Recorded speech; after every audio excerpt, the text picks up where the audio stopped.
interviewing Helen from St Giles Hospice. We are your BBC School reporters, Abby, Joel, Maddie and Sam behind the camera, and we are going to be talking about what the charity does, fundraising and how this money helps. Here's Abby, who'd like to ask you some questions, Helen. I understand how the fundraising can help, as I have a personal experience, which was my granddad coming to St Giles a few years ago, and the support my family has been given is beyond return. So I'd like to thank you for that first. And secondly, our first question is, can you please explain to the viewers what St Giles is all about? Okay. St Giles Hospice is a local hospice, and it cares for people living with cancer and other serious illnesses. We care for quite a large area. Population we cover is over 800,000, and we cover from the south, Sutton Coldfield and Coleshill, up as far as the north in Uttoxeter, across over to Ashby in Leicestershire, and right over to the Metropolitan Borough of Walsall. Predominantly in adult hospice, we do also provide some services for children as well. So our services are made up of all different services for end of life. So we have an inpatient unit where people will come in and stay with us, maybe for some respite or for their final days. We have an education centre, family support and bereavement, and the majority of our work's done out in the community, with over 80% of our patients cared for actually in their homes.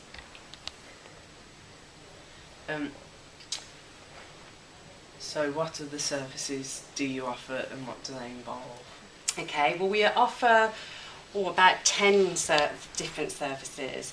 So we have firstly a lymphedema clinic, which is a day clinic, and that caters for adults and children, and that's the swelling of the limbs. So children can be born with that, or adults can develop it in later life. Sometimes it's an effective treatment after cancer, particularly for ladies.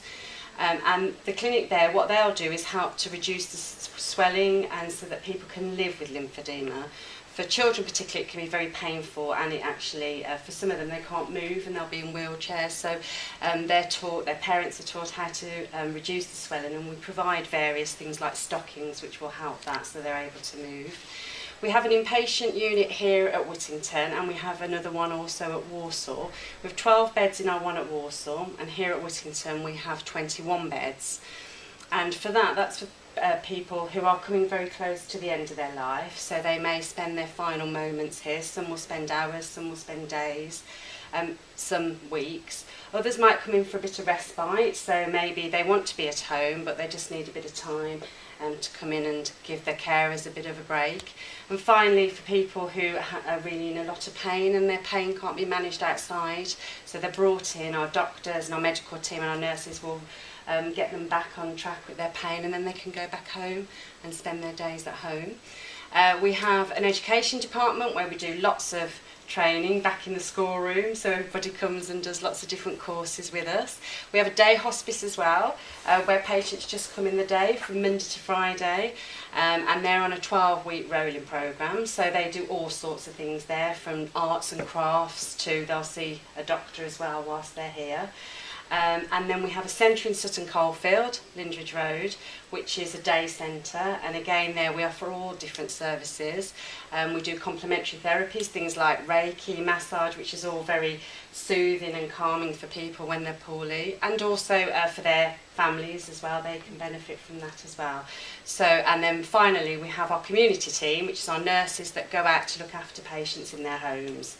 So they will look after patients, community nursing team for a while, and then the hospice at home will be there at the final days and hours. So it's a vast array of services that a lot of people perhaps don't realise we offer so much as we do, and maybe just think we just have beds, but actually a lot of it is community based.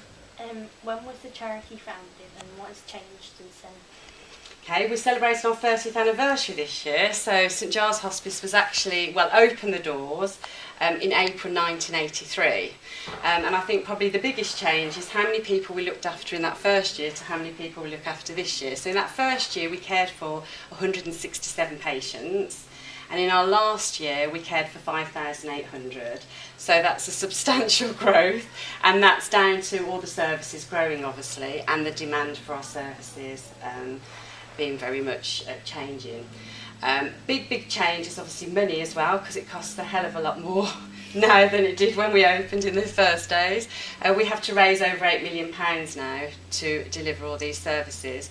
So I think every angle really has changed. From the clinical side, there's more different illnesses, there's more demand for our services. So we've had to move with that, and obviously hand in hand then with that is the funding that we need to raise to provide those. Do you know who founded the charity? I do, yes. It's the Reverend Paul Brothwell. He was actually the vicar of the church here in Whittington, which was called St Giles, hence the name St Giles Hospice. And he actually, from where we are, just over to the left, that was actually the original vicarage. It's still here. And he was about to move vicarage up the road to the church, where the church is now. And they didn't know what they were going to do with this building. And at the time, he felt that there was a lot of his parishioners that were suffering from cancer. Originally, hospices were set up for cancer, but now it's open to all illnesses.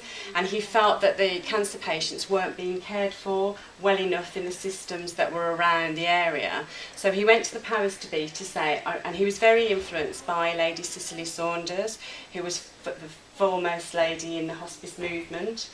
And he went to the powers to be to say, I think you should convert the old vicarage into a hospice. Powers to be said, well, that's fine. If you can raise, I think it was £750,000, then you can have a hospice. So he set out and he raised that money, and we have a hospice. Right. Are you based anywhere else around the country, and if so, where? St Giles Hospice is based here in the Midlands, come Staffordshire, the area I described at the beginning. But we are an independent hospice, and there are about 120, 130 independent hospices across the UK. And we all belong to a membership group called Help the Hospices, who are there to represent us more as a national vocal voice. So they will go to Parliament and places to talk about issues. But each independent hospice then has boundaries, so we go up to a certain area, another one will start at another area. So there are independent hospices across the whole of the UK, which we're very fortunate for, because a lot of countries don't have that structure or infrastructure there.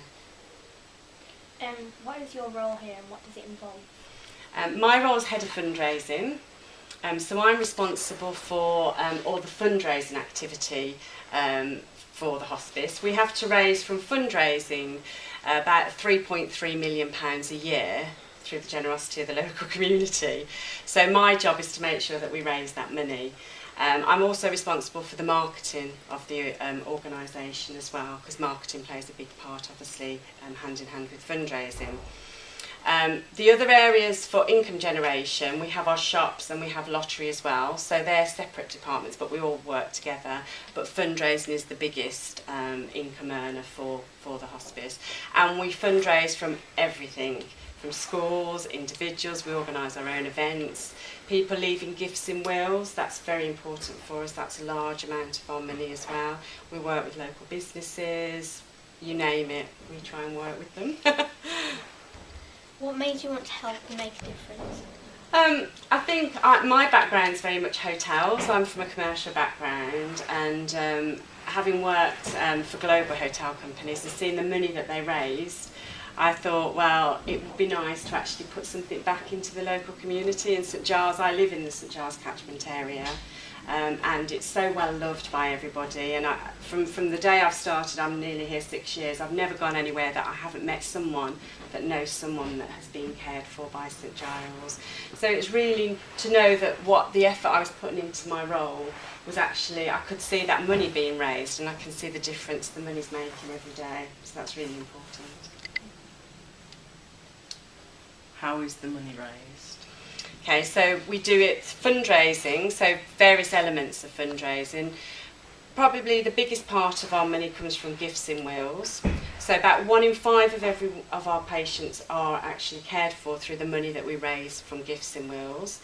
And then various other areas. The next probably biggest area for us would be when people die and they give us donations in lieu of flowers, or just a donation for maybe they've been in the hospice. And we organise our own events, so we have a big calendar of events we organise ourselves. Our main event is what we call our solstice walk, which is our ladies' night walk we do in the summer. This year we thought we'd do something different, so we went for a world record. We broke a world record for the largest gathering of fairies in one place. So we raised £90,000 and got a world record. But we do events all through the year, all different things. We do lots of challenges, treks, that sort of thing. Like the Great Midlands Fun Run, for example, in Sutton, that would raise money for us as well. We work with local businesses to try and get them to be our charity of the year. We work with local schools to try and get them to adopt us as charity of the year. We get money through gift aid, where you get your 25p in every pound from the government for donations if they're individual donations. So it's all different areas. And then we have a group of 30 shops where we raise money through those, and we have a lottery as well, so we raise money through that. And recently we launched a care agency where we actually provide social care rather than health care, and that's paid for care rather than it being like the hospice, which is free for all. How does the money actually help people? The money actually goes directly into the care. So every pound that's raised, excluding our subsidiary companies, £91.50 of that, 91.5p goes directly into the care. So that means that for nearly every pound, nearly all the pound is going in there. So that's going to help all those services I mentioned earlier, to provide the staff, to look after the patients, their well-being. And the big thing about hospice care is it's not just about medical, it's the whole holistic approach, which is medical care, it's spiritual care, it's well-being, and it's social care. So it's everything we provide for the individual patient. And our final question, why is it important to raise awareness? It's important to raise awareness, firstly, because 1 in 3 of us will be touched by hospice care in our lifetime. So that's a lot of people who will either need the services of St Giles or will know somebody that will need our services. So we need to make sure that what we offer, and as we expand and as the demand increases, we are actually here to provide that service for people. The other thing as well is a lot of people think about hospices, they'll think about death and dying, and it isn't all about death and dying, and we've got to change that perception as well to people, that it's all about giving people a quality of life at the end of their life, and not to be frightened about hospices. They're happy places, and we need to have them. They're very important in today's society. Thank you, Helen, for that fantastic insight into St Giles Hospice.